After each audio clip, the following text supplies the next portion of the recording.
These cops were in a violent shootout. Put the guns down now! When they realized that the ones holding the guns were two children. Don't let me do this. Don't do this. The shooters were a 12-year-old boy and a 14-year-old girl. They had run away from a juvenile home, broke into a home, and armed themselves with shotguns, a pistol, and a machine gun.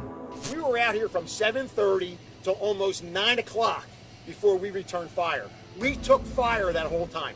The policemen wanted, as far as possible, that there would be no injuries in the shooting and that the children would hand over their weapons. However, the children had something else in mind. When cops arrived, the girl reportedly said to the boy, "I'm gonna roll this down like GTA," referring to the violent video game Grand Theft Auto. The outcome would forever scar every police officer who was part of the shooting. The 14-year-old was shot multiple times, and she's fighting for her life right now in the hospital. The case generated repercussions throughout the United States. Of course, the fact that two children were fighting to the death against the police didn't leave anyone indifferent. You're also charged with attempted first-degree murder of a law enforcement officer.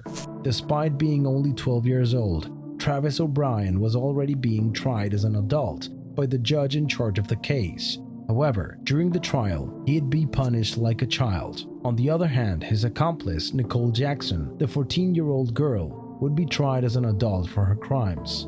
You understand that you've been charged with significant felonies. You understand that? Yes, ma'am. Do you understand that you've been charged with attempted first-degree murder of a law enforcement officer? Yes, ma'am. Her father couldn't believe what he was hearing when he learned that his daughter had been part of this shooting. And even though he knew she had committed other crimes, this really took him by surprise. But he had an explanation. I know she has done some things in her past. She's also changed medications.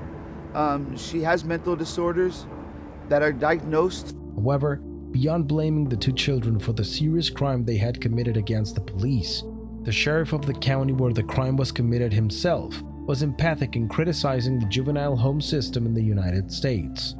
This all begins at around 5 o'clock tonight when one of our juvenile homes, which is a complete failure and disgrace to the juvenile justice system in the state of Florida.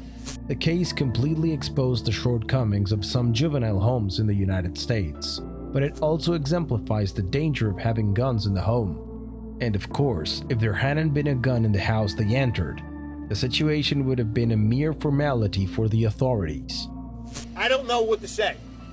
Where have we gone wrong that 12-year-old and 14-year-old think it's okay to take on law enforcement? What the hell is the Department of Juvenile Justice doing, sending these kids to places that can't handle them?